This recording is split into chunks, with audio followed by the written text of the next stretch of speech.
Ok, então,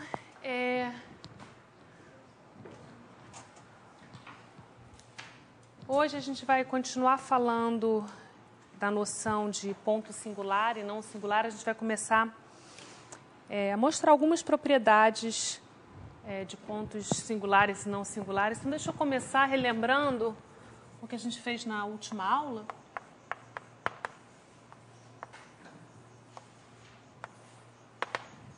Na verdade, o que eu vou fazer agora é na ordem contrária que eu fiz na aula passada, mas conceitualmente, talvez essa seja a ordem mais adequada. Então, deixa eu começar definindo a noção de singularidade. Então, para isso, deixa eu começar com x, uma variedade quase projetiva.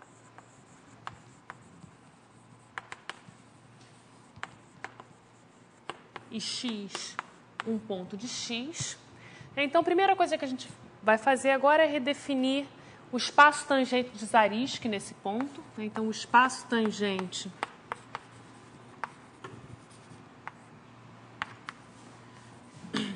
de x no ponto x o espaço tangente de Zariski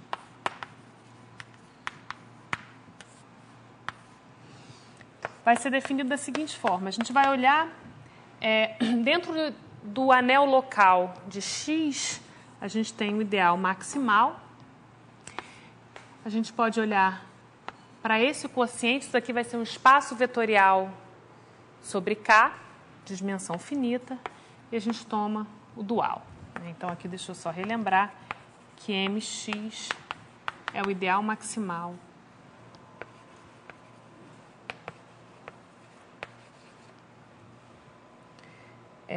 do anel local de x em x. Ok, então, novamente, isso daqui vai ser um K espaço vetorial.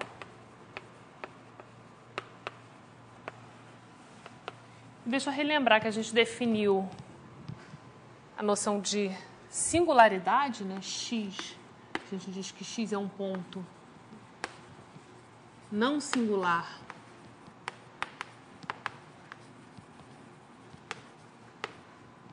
de x se a dimensão como K espaço vetorial do espaço tangente é igual à dimensão da variedade. Então, essa aqui é a definição abstrata de pontos singulares e não singulares. E aí, o que a gente fez, na verdade, em direção contrária, o que a gente vê é que quando a gente tem x, uma variedade afim, essa condição pode ser verificada a partir de geradores para o ideal de x. Então, mais precisamente, se x é uma variedade afim definida por R polinômios em AN,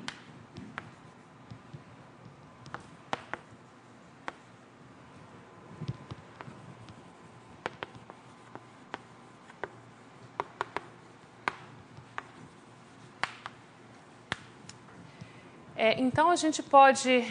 Então, o espaço tangente de x em x admite um mergulho natural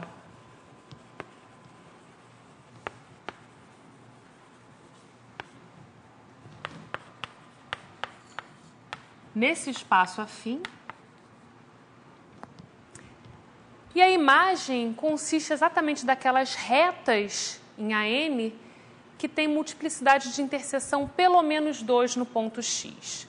E em termos de equações, então a gente tem esse mergulho natural.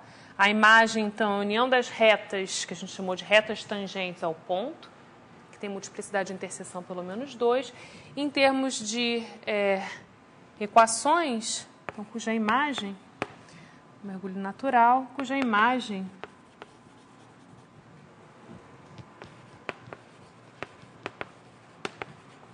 vai ser definida como conjunto de zeros de certas formas lineares construídas a partir desses geradores. Então, as formas lineares dado por igual a 1 até n DF e BXJ avaliado no ponto X, X menos XI menos AI. Então, isso daqui para I entre 1 e R. Então, aqui eu estou denotando as coordenadas de X por A1 até a N. Ok, então, e aí, em particular, para a gente verificar essa condição aqui,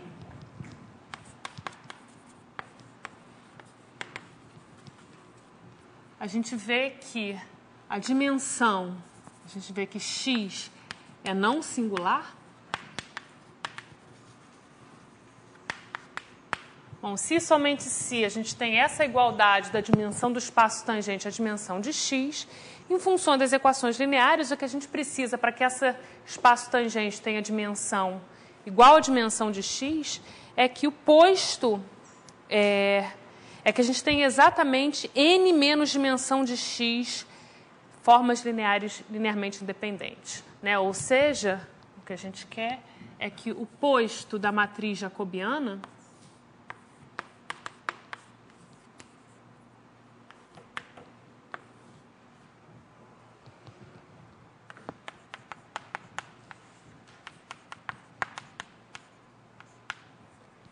seja exatamente igual a n menos a dimensão de X.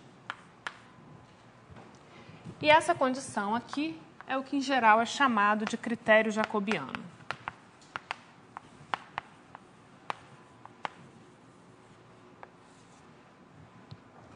Então, na aula passada, a gente fez um pouco ao contrário, A gente começou com essa definição, que é mais, em algum sentido, mais natural, mais concreta no caso afim, e depois passou para essa definição abstrata. Ok, então deixa eu agora, vamos ficar por enquanto com a condição mais abstrata. E, na verdade, a gente vai, usando essa condição aqui, a gente vai poder ter, a gente tem toda uma ferramenta que vem de álgebra comutativa à nossa disposição. Então, deixa eu dar uma definição de álgebra comutativa, que é a noção de ideal, de anel local regular. Então, vamos fixar A, um anel local nederiano.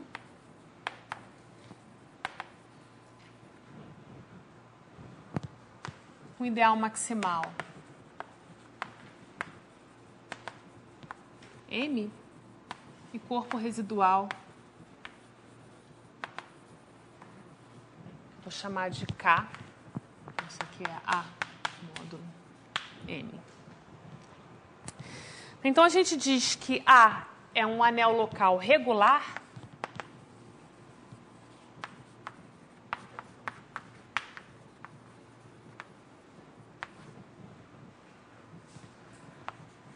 se... Bom, aí o que a gente faz é exatamente o que a gente fez ali. A gente constrói um espaço vetorial sobre K, dado por M sobre M quadrado. Então, isso daqui vai ser um espaço vetorial de dimensão finita sobre K. E a gente pede que essa dimensão seja exatamente a dimensão de A. Aqui, essa noção de dimensão é a dimensão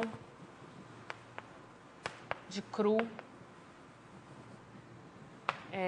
que a gente já definiu. Ok, então, o que a gente está dizendo aqui, na verdade, então, é que um ponto é não singular exatamente quando o seu anel local é um anel local regular. Então, portanto, X é um ponto regular, é não singular, se o seu anel local em X é um anel local regular.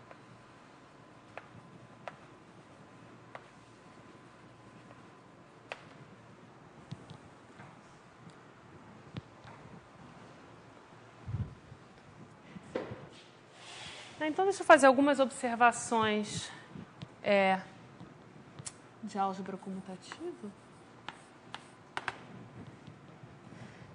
Então, primeira coisa que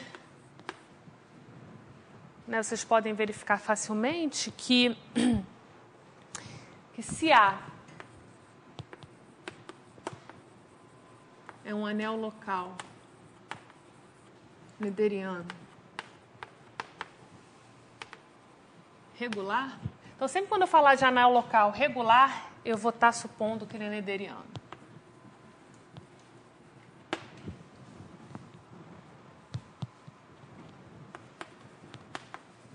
Então, o seu ideal maximal pode ser gerado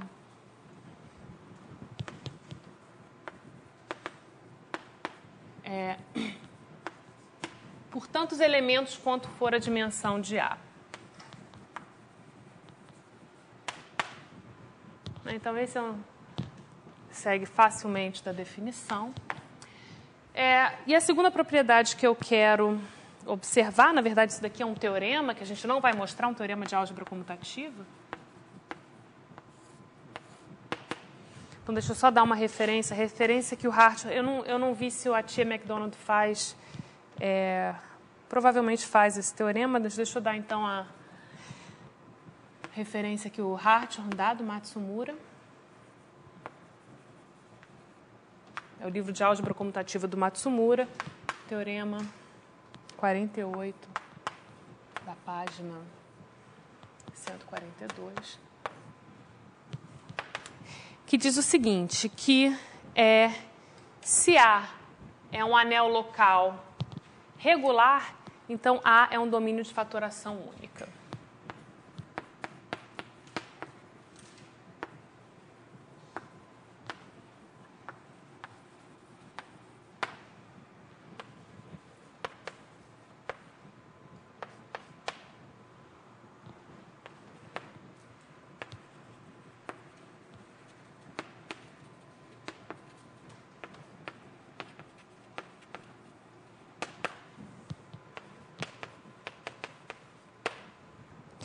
Em particular, a gente já viu que domínios de fatoração única são integralmente fechados, então, em particular,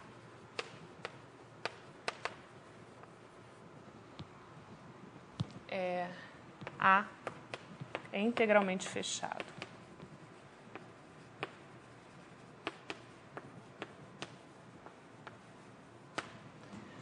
Então, a gente vê que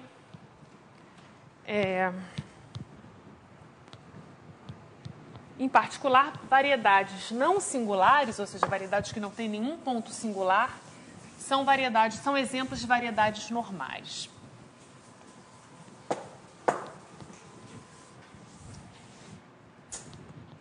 Ok, então essas são duas observações de álgebra comutativa. E agora vamos ver, deixa eu dar mais uma definição.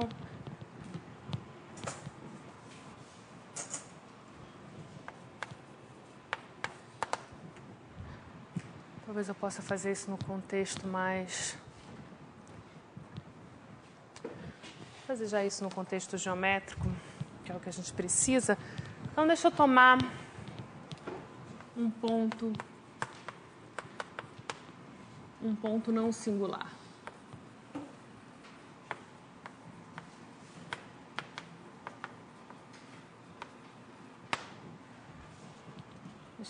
Deixa eu definir como N a dimensão de X. X uma variedade quase projetiva.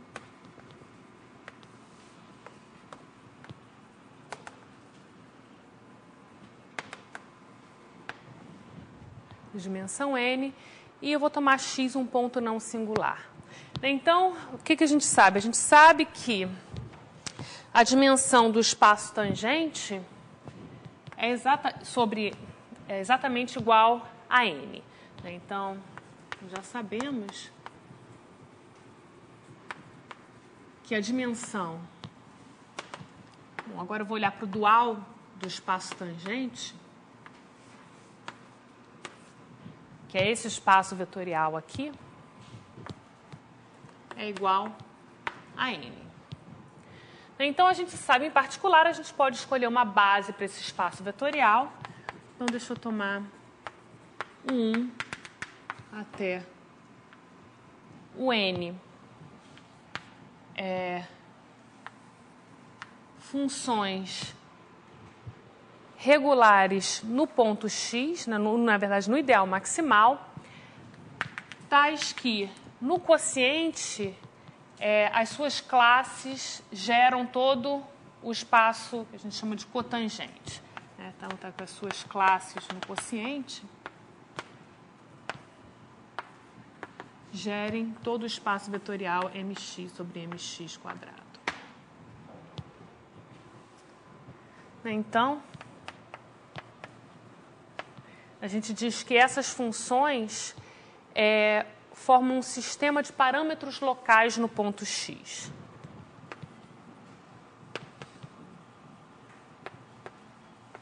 O 1 até o N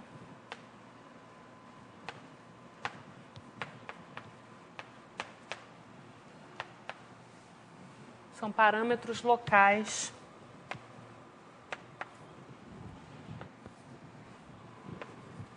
de X no ponto X. Equivalentemente, o que essa condição está dizendo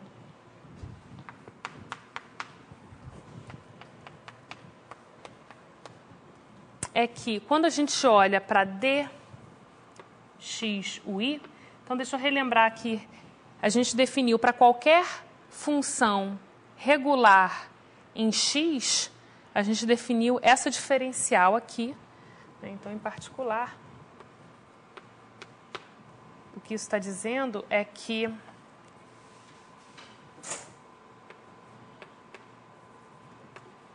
dx1 até dx o 2, desculpa, dx o n, geram o espaço tangente dual.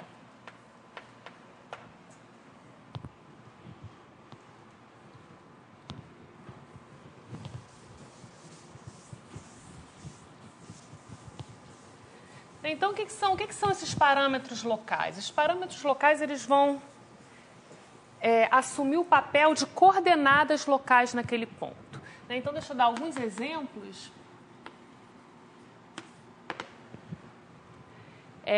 Por exemplo, se a gente tomar um ponto do espaço afim a N com coordenadas x1 até xn. Então, o que a gente observa é que, se a gente olhar para todas as definições aqui, a gente observa que as funções coordenadas x1 até xn são parâmetros locais em x. Deixa eu pegar x, desculpa, x. Por exemplo, a origem, senão você simplesmente tem que fazer adicionar uma constante aqui. Então, são parâmetros locais de AN em x. Então, estão dando para a gente coordenadas naquele ponto. Então, em geral, quando a gente tem parâmetros locais, geometricamente, o que a gente está pensando? A gente está pensando que cada um desses xis, ou cada um desses uis,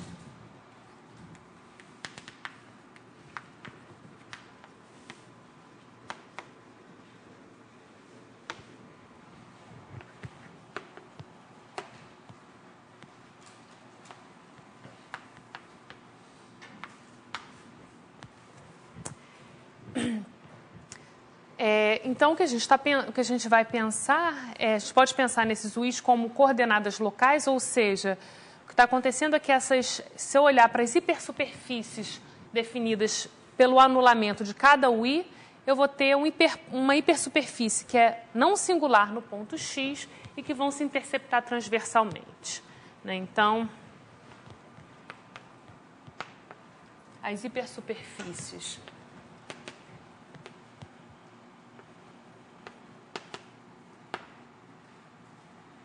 chamar de xi, que seria, bom, na verdade,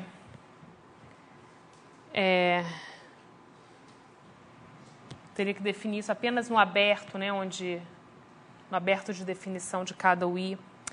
Deixa eu escrever o seguinte, deixa eu escrever isso aqui mais precisamente como um teorema, que eu vou deixar como exercício. Vai estar no exercício na próxima... Vou colocar como exercício.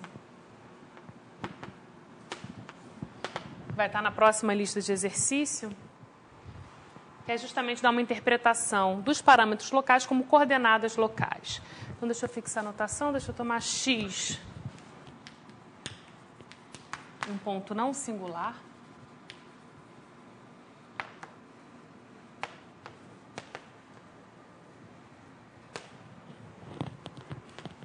e o 1 até o n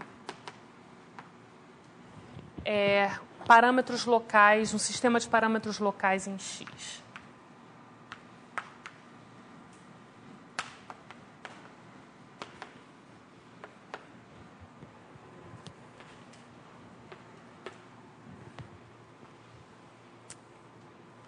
Então, deixa eu fixar agora um aberto, V contido em x, um aberto contendo o ponto x, um aberto onde todas essas funções UIs estão definidas.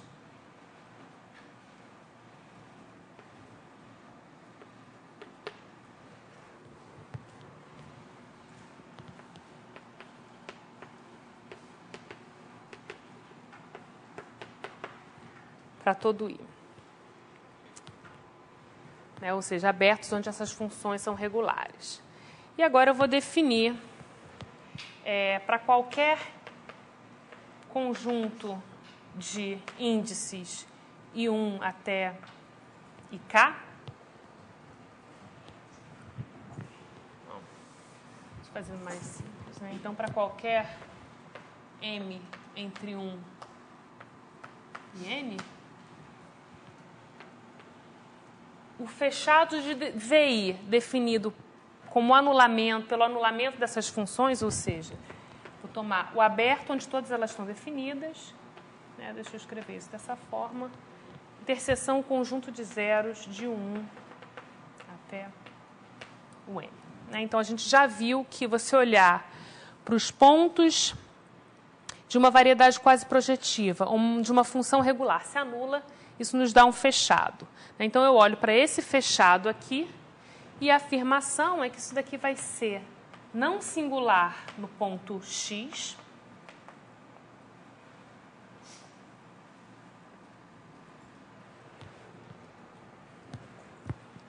aqui vou olhar para M, né? Vou olhar para o anulamento de M dessas funções. Então, essa variedade é não singular em x.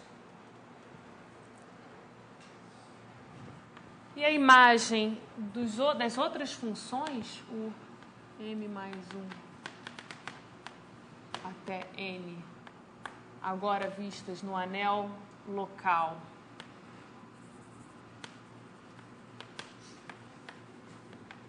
de x na variedade y, ou talvez aqui eu deva colocar... Bom, deixa eu terminar isso aqui, depois a gente faz uma discussão. São parâmetros locais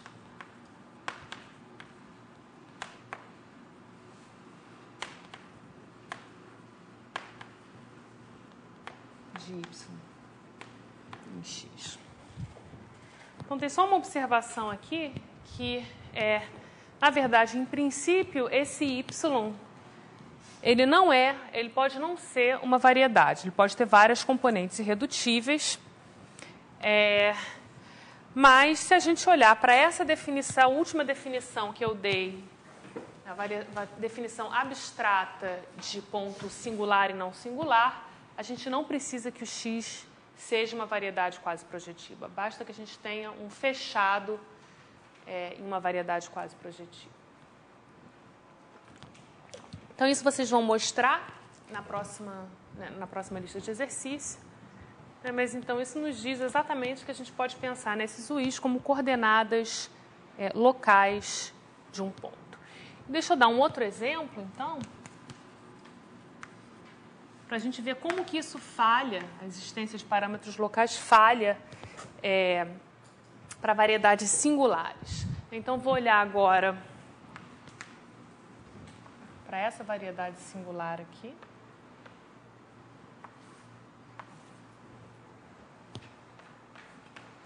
Então, isso daqui vai ser z de x, y menos z2 em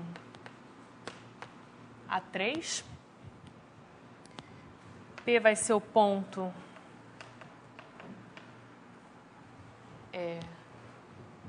com coordenadas 0, 0, 0. Então, vamos ver o que a gente tem nesse ponto. Então, para começar, a gente sabe que o anel local de x em x, a gente pode explicitamente ver como sendo a localização do anel de coordenadas de x no ideal maximal correspondente ao ponto P. Então, isso aqui seria x, y, z. Aqui, o A de x é o quociente de x, y, z pelo ideal gerado por x, y menos z2.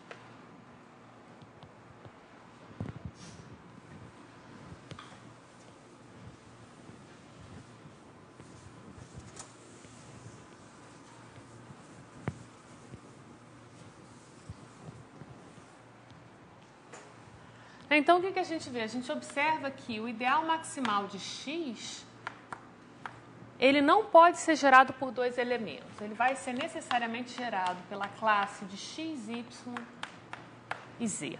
Todas as relações aqui acontecem, as relações entre eles acontecem em grau 2. Então, no ideal maximal, não existe nenhuma, em m módulo mx ao quadrado, isso daqui vai ser isomorfo, então, a K3. Vai ser gerado por esses três elementos. E observa também que esse anel aqui esse anel local não é um domínio de fatoração única.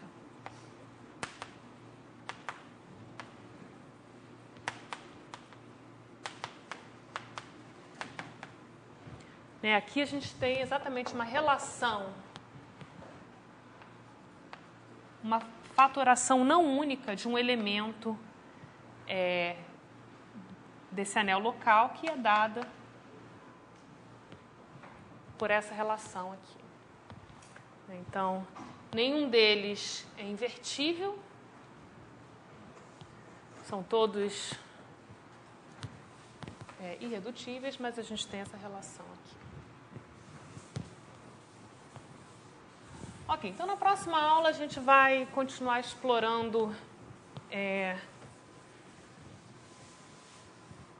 os parâmetros locais.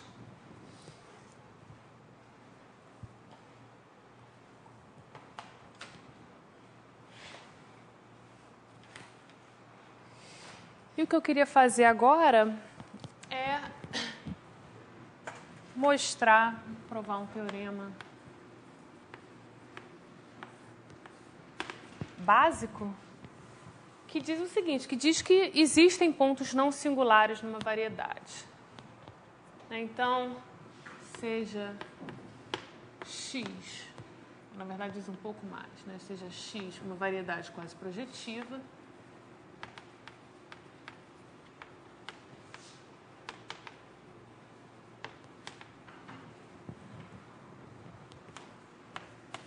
e x sing, vou definir como sendo o conjunto de todos os pontos singulares de x.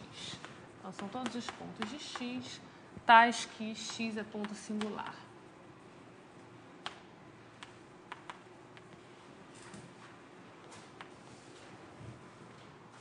Então, o que a gente vai ver é que esse conjunto é um conjunto fechado, é um fechado próprio de x. Então, x sing é um fechado de x, fechado próprio, né? Ou seja, x sing não é toda a variedade x.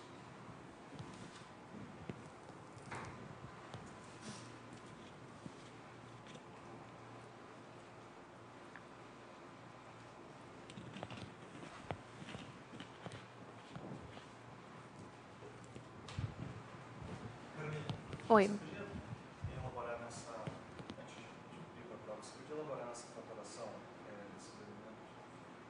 O que são irredutíveis cada um deles? Bom, você pode tentar escrever, bom, isso eu deixo como exercício, você tentar escrever ele como produto de dois elementos não invertíveis desse anel. Vai ser uma manipulação com polinômios. Olhando para grau de cada uma das variáveis e vendo que você não consegue escrever. Então, tenta escrever x como sendo p de xyz vezes q de xyz.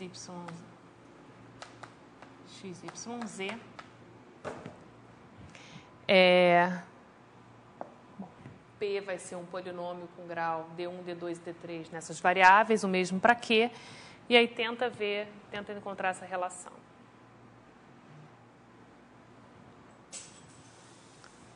Usando, né? No anel de coordenadas, você observa que você não consegue escrever ele como produto de dois polinômios. Basicamente, é fazer análise de grau. Ao mesmo tempo, você tem essa relação aqui. Então, isso mostra que o anel local desse ponto não é um domínio de fatoração única.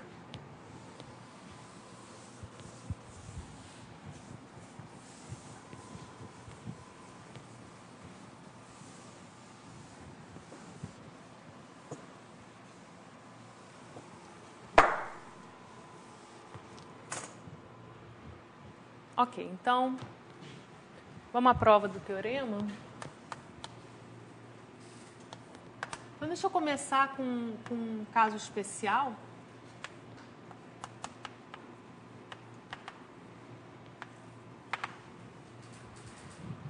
Vamos supor, para começar, deixa eu fixar alguns invariantes aqui, deixa eu chamar de n a dimensão de x.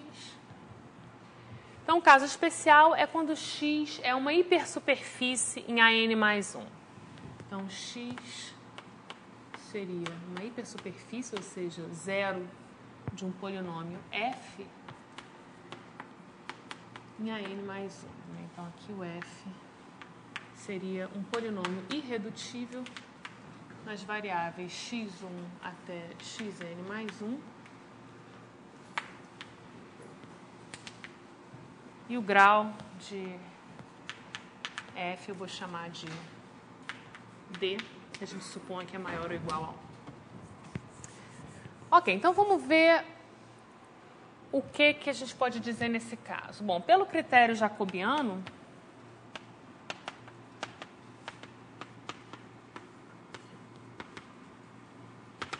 a gente sabe que x é um ponto singular de x se somente se todas as derivadas parciais de f no ponto x se anulam. Então, se a gente tem que df dxi avaliada no ponto x é igual a 0 para i igual a 1 até n mais 1.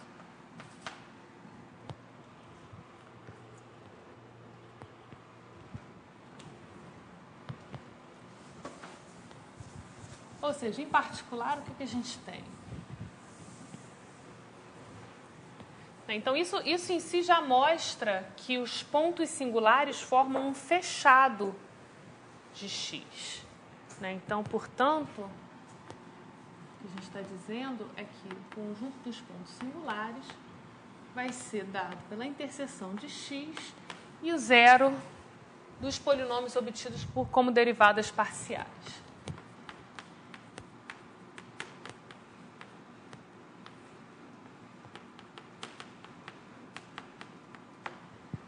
Então, isso daqui é um fechado de x. Bom, agora, por que isso é um fechado próprio, né? Por que não são todos os pontos singulares? Bom, isso é fácil de ver. Vamos supor que todos os pontos são singulares. X sing igual a x. Então, o que a gente está dizendo? A gente está dizendo que todas as derivadas parciais se anulam em todos os pontos de x. Portanto, para todo i, entre 1 e n mais 1, a derivada parcial de f em relação a xi, isso aqui como uma função nas variáveis xi, pertence ao ideal de x. Bom, que o ideal de x é gerado por f. Agora, isso daqui tem grau d, enquanto que as derivadas parciais ou são identicamente nulas ou tem grau d-1. Então, a conclusão aqui é que, para todo i,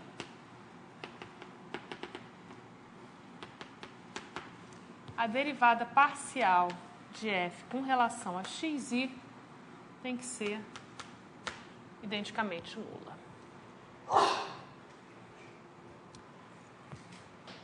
Ok, mas o que isso daqui está dizendo para a gente? Está dizendo para a gente... Bom, aqui a gente tem que tomar um pequeno cuidado em característica positiva. Então, vamos ver o que isso diz para a gente nos casos de característica zero e característica positiva. Então, em característica, vamos tratar esses dois casos aqui. Então, 1A. Vamos supor que a característica do corpo de base seja igual a zero.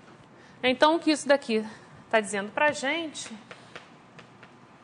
é que f é uma função constante, né? Mas isso contradiz a nossa hipótese, né, de que x era definido como zero de um polinômio de grau maior ou igual a 1. E aí, no caso de característica positiva,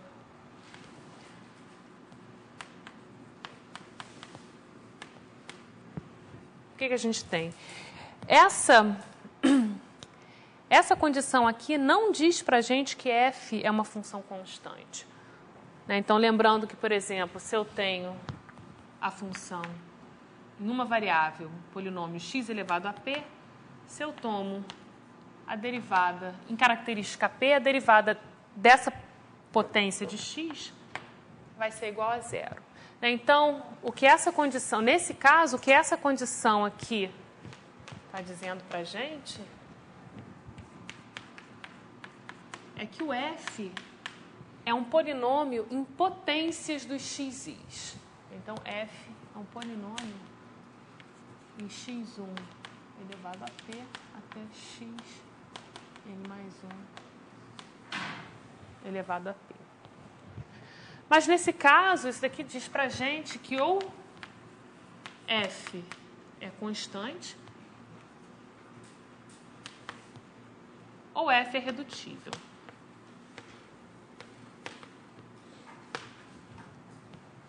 Isso aqui, lembrando que em característica positiva, a gente tem essa igualdade aqui. Então, nosso polinômio não seria um polinômio redutível. Contradição. Então, a conclusão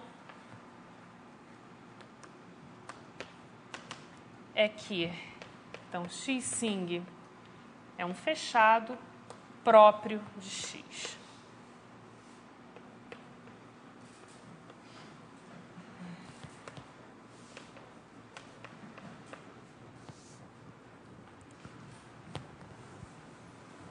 Ok, então isso prova o teorema no caso especial de uma hipersuperfície no espaço afim. E a gente vai ver que no caso geral,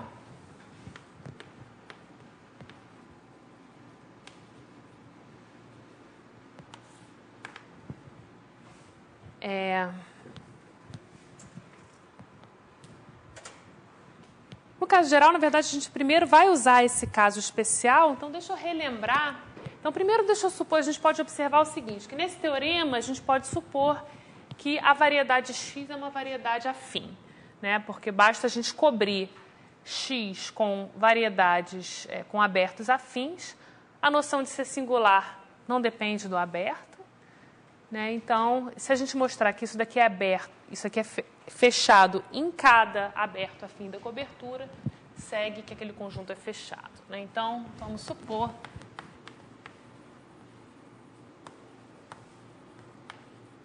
que x é uma variedade afim num espaço afim a N.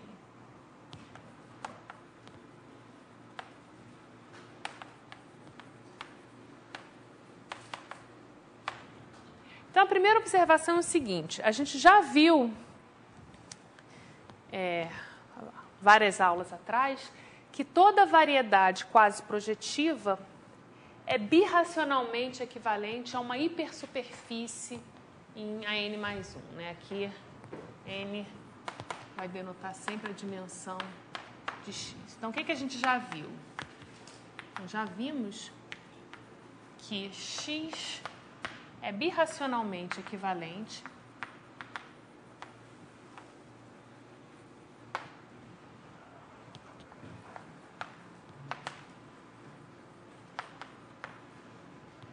a uma hipersuperfície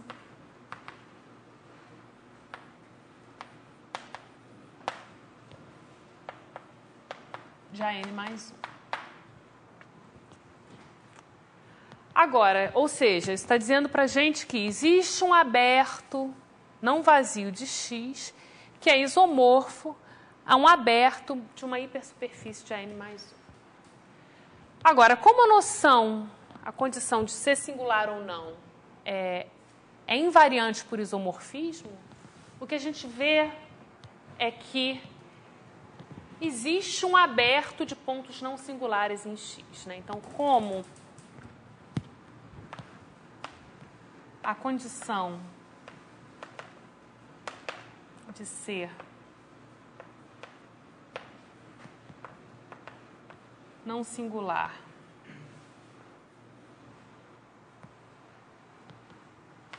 é invariante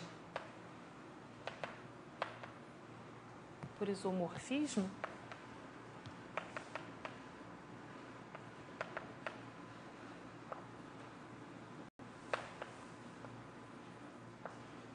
segue do caso especial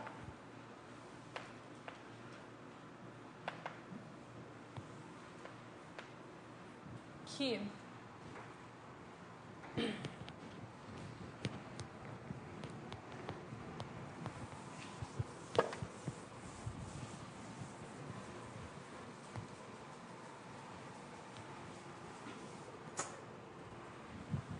então, segue do caso especial que o conjunto que eu vou chamar de x0, que é o complementar do conjunto dos pontos singulares, contém um aberto denso U. Ok, então, a gente pelo menos tem um aberto de pontos não singulares, né, em particular. Isso mostra que o x-sing não é todo o x, mas agora o que a gente quer fazer é mostrar que, de fato, esse conjunto aqui, o conjunto dos pontos não singulares, é de fato um aberto. Ok, então vamos ver como que a gente vai ver isso. Então vamos ver pelo critério jacobiano.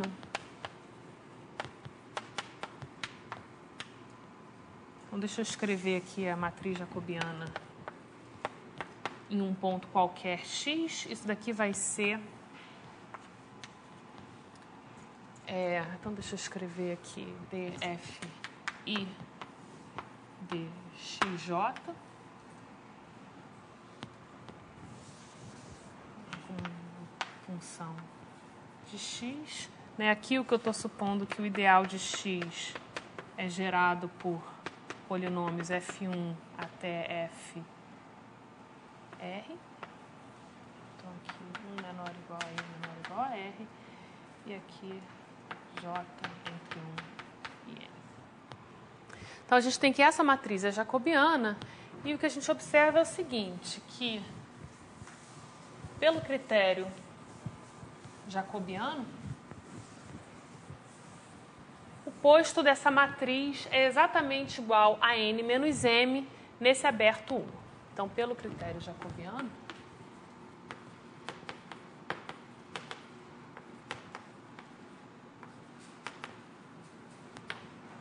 para todo ponto x nesse aberto U, o posto da matriz jacobiana vai ser igual a n menos n. Ou seja, então o que significa dizer que o posto dessa matriz é n menos n? Isso significa dizer que se eu tomar qualquer submatriz quadrada, né, com um tamanho maior do que esse, o seu determinante é nulo. Né? Ou seja, para todo x em U e para todo, vou chamar de M, submatriz ou menor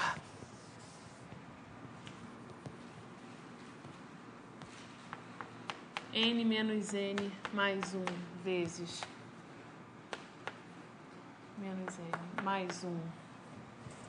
Deixa eu colocar de x para explicitar a dependência.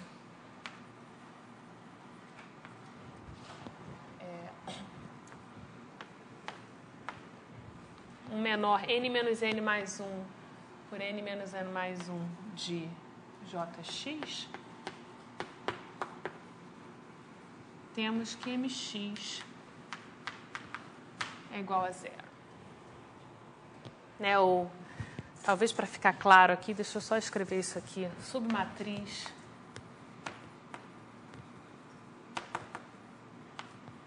com essas dimensões da jacobiana, o seu determinante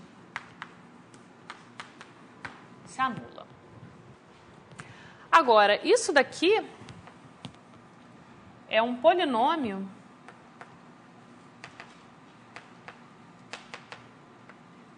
as variáveis x1 até xn, que se anulam em todos os pontos de um aberto denso de x.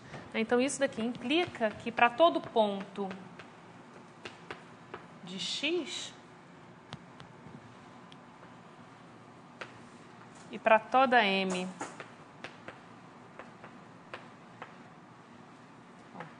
como antes, determinante de mx é igual a zero. Então, a conclusão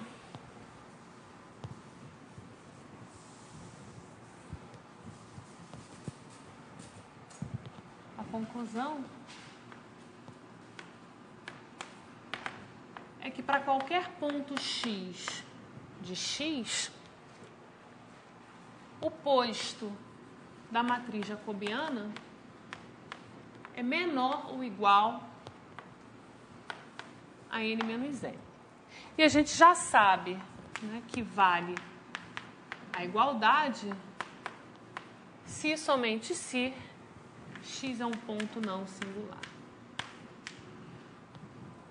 Bom, mais uma vez que a gente tem isso, agora fica fácil ver que o conjunto dos pontos singulares é fechado. Né? Porque o que significa dizer que um ponto é singular? Bom, significa dizer que o posto da matriz jacobiana é diferente de n menos m, ou seja, é estritamente menor do que n menos m. né? Portanto, X é um ponto singular se somente se o posto da matriz jacobiana é menor do que n menos n. E a gente observa agora que pedir que o posto de uma matriz com entrada polinômios nas variáveis x e y seja menor do que um inteiro dado, isso é uma condição fechada, né? Isso aqui, por exemplo, pode ser determinado pedindo que todos os menores n menos m se anulem, né? Então, logo,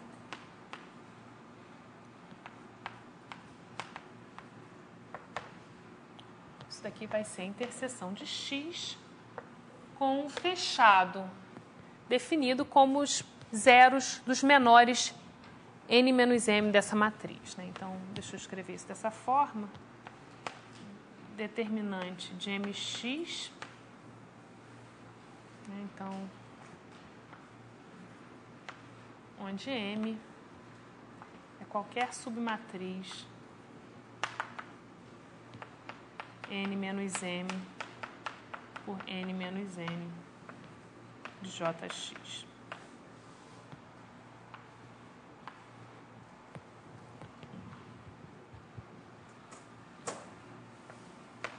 Isso daqui é um fechado de x. Então, com isso, a gente mostra o teorema. E deixa eu só fazer uma observação.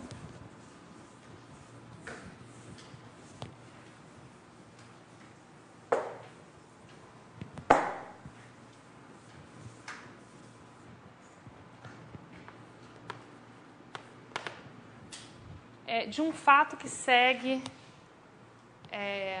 da demonstração. Então, quando a gente mostrou isso daqui, o que a gente está mostrando, na verdade, é que para qualquer... Não segue da prova, né, o seguinte fato: se a gente tem x, uma variedade quase projetiva,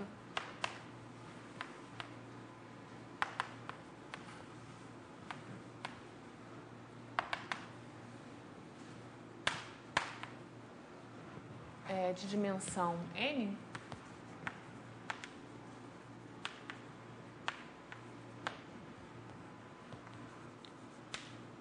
então, para qualquer ponto x de x,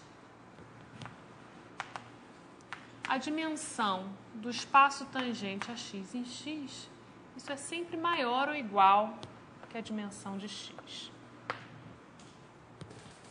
E vale a igualdade exatamente quando o posto da matriz jacobiana, quando a dimensão vale a igualdade exatamente quando x é um ponto não singular.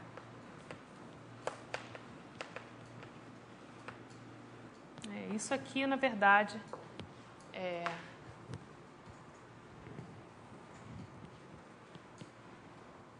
a gente não falou isso antes, na verdade, segue desse pequeno argumento. Ok, então eu ia começar a falar de propriedades de pontos não singulares, mas eu acho melhor a gente parar aqui hoje, que aí vocês têm meia hora para se concentrar, tomar uma água. E às 3 horas, então, a gente vai se encontrar na 224 para fazer a prova. Alguma pergunta?